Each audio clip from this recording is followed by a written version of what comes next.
Assalamualaikum Ibu. Waalaikumsalam warahmatullahi wabarakatuh. Selamat pagi Ibu. Pagi. Bagaimana kondisinya pagi ini Ibu? Alhamdulillah sehat. Alhamdulillah. Ya. Kondisi lututnya bagaimana Ibu? Alhamdulillah udah ada perubahan, tapi masih sedikit ada nyeri. Masih sedikit nyeri ya Bu. Nah, sesuai janji kita kemarin, hari ini kita akan berbincang-bincang sedikit tentang penyakit atau nyeri yang ada di lutut Ibu. Kira-kira kita membutuhkan waktu sekitar 5-10 menit. Nanti ketika Ibu ada ingin bertanya atau ragu, Ibu bisa bertanya. Apakah Ibu ngerti? Ngerti. Baik, kita mulai ya Bu. Nah, nama penyakit yang nyeri yang ada di lutut Ibu namanya itu osteoartritis. Seperti sudah dijelaskan oleh dokter, osteoartritis itu adalah suatu penyakit yang terjadi pada orang dengan usia lanjut dan terjadi ketika jaringan yang fleksibel pada ujung tulang mengalami keausan. Keausan itu maksudnya ketika tulang rawan yang menjadi ujung dari tulang yang bersambung dengan tulang lain menurun fungsinya. Maksudnya begini Ibu, ketika lutut Ibu sendinya seperti ini, baiknya kan seperti ini Bu. Nah, ketika sudah mengalami keausan, jadi dia agak sedikit bergeser, jadi dia bergesek terus, makanya Ibu merasakan nyeri begitu Bu. Nah, selanjutnya faktor-faktor penyebab yang menyebabkan terjadinya penyakit ini yang pertama umur. Nah, umur di sini biasanya untuk usia lanjut usia lebih sering terkena penyakit ini. Nah, yang kedua yaitu pekerjaan. Pekerjaan di sini maksudnya orang-orang dengan pekerjaan yang membutuhkan kerja sendi lebih berat seperti pekerjaan dapur, menggendong anak, pekerjaan rumah tangga, dan pekerjaan lainnya memiliki faktor yang lebih banyak menyebabkan penyakit ini timbul. Selanjutnya itu kegemukan. Kegemukan di sini ketika berat badan kita tidak bisa ditopang lagi oleh lutut, jadinya terjadi penyakit osteoartritis ini. Selanjutnya itu jenis kelamin, di mana perempuan lebih banyak terindikasi penyakit ini daripada laki-laki.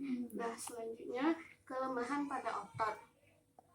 Lemahnya otot ini jadi menyebabkan sendi di lutut Ibu harus bekerja lebih ekstra lagi, menjadikan sendinya lebih cepat aus. Itu makanya Ibu lebih sering merasakan nyeri apalagi beraktivitas yang berlebihan. Selanjutnya riwayat trauma itu ketika misalnya lututnya pernah jatuh atau terhantam benda keras bisa menyebabkan terjadinya penyakit ini. Nah, selanjutnya yaitu gaya hidup seperti cara berdiri dari duduk yang salah, cara menggendong anak yang salah, cara berjalan yang salah bisa menyebabkan penyakit ini terjadi. Dan selanjutnya yaitu genetik atau faktor keturunan.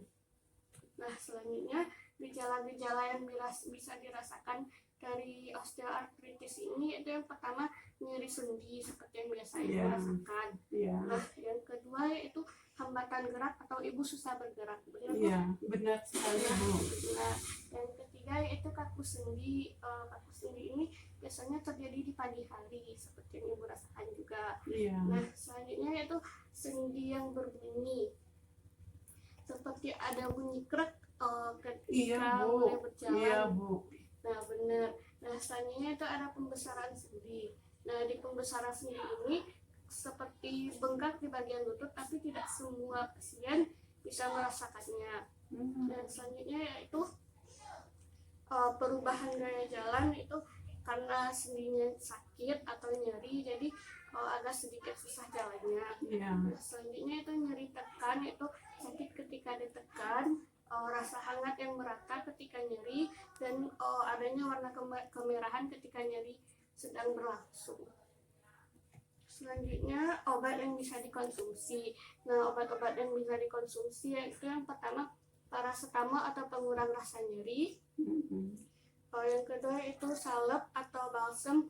Di sini untuk ketika nyerinya tidak bisa ditahankan, Ibu bisa mengoleskan balsam untuk memberikan kehangatan. Seterusnya ada kondroitin untuk suplemen sendi dan glukosamin juga untuk suplemen sendi. Selanjutnya itu yang dapat dilakukan agar tidak terjadi nyeri. Yang pertama, ibu bisa olahraga. Olahraga di sini yaitu olahraga yang tidak memberi beban berat pada sendi agar agar sendi tidak terus kaku. Contohnya itu seperti berenang, jalan cepat, tai chi atau taekwondo ala Jepang, lalu aerobik yang tidak terlalu berat, yang ringan-ringan saja, dan latihan yoga ibu. Nah, ibu bisa mempraktekkan olahraga seperti ini atau berjalan-jalan sedikit agar sendinya tidak kaku. Nah, selanjutnya itu kompres air hangat. Ketika ibu merasa nyerinya terlalu berlebihan atau mengganggu, ibu bisa mengkompresnya dengan air hangat. Nah, yang ketiga itu fisioterapi. Fisioterapi bisa dilakukan di rumah sakit. Nah, yang keempat yaitu manajemen berat badan. Jadi ibu bisa mengontrol berat badannya dengan tidak terlalu banyak makan makanan yang dapat meningkatkan berat badan agar sendinya tidak terganggu lagi. Nah, selanjutnya itu tidak memakai sepatu hak tinggi yang terlalu tinggi. Jadi ibu memakai sepatu yang senyamannya kaki saja agar tidak memberatkan kerja sendi. Selanjutnya yaitu tetap menggerakkan persendian. Jadi ketika istirahat atau duduk pun ibu tetap menggerakkan persendiannya begitu. Jadi ketika duduk di kursi gerakkan saja sedikit persendiannya agar ketika berdiri tidak kaku lagi. Nah, selanjutnya itu menggunakan pegangan bila menaiki tangga. Nah, misalnya seperti menaiki tangga atau menuruni tangga, kan ibu agak sedikit mengalami kesusahan, jadi bisa berpegang ke pegangan tangga atau ke dinding ada di sebelah tangga agar tidak memberatkan kerja sendi kembali. Nah, selanjutnya itu mencukupi istirahat ibu. Istirahat lebih penting daripada hal-hal lain karena sendi membutuhkan istirahat cukup, apalagi di usia yang lanjut ini. Tapi ingat kembali ibu, ketika istirahat tetap digerakkan sendinya agar tidak kaku ketika ingin beraktivitas kembali. Nah, sekian materi dari saya. Apakah ibu ada yang ingin ditanyakan? Ibu, jadi ketika kita duduk mau berdiri supaya tidak terasa nyeri harus digerakkan sedikit dahulu, Bu. Jadi begini Bu, ketika kita sedang istirahat, sendinya jangan dibiarkan duduk diam saja. Misalnya digerakkan seperti ini, nah diluruskan lalu ditekuk, diluruskan. Jadi jangan dibiarkan diam seperti ini saja. Nah, ketika ingin berdiri, ibu bisa berdiri secara perlahan dan jangan berdiri secara langsung begitu. Jadi sendinya tidak terasa kaku apalagi nyeri begitu. Iya. Bu, bolehkah minum paracetamol itu setiap hari, Bu? Untuk paracetamol karena tidak sesuai dengan anjuran dokter, jadi diminum sesuai dengan kebutuhan saja ketika nyerinya tidak tertahankan lagi begitu. Ya, terima kasih Bu ya, telah membantu saya dengan banyak nasihat-nasihat atau bimbingan yang Ibu berikan. Iya, sekian dari saya. Terima kasih Ibu sudah mendengarkan. Terima kasih atas waktu Ibu. Semoga ilmunya bermanfaat.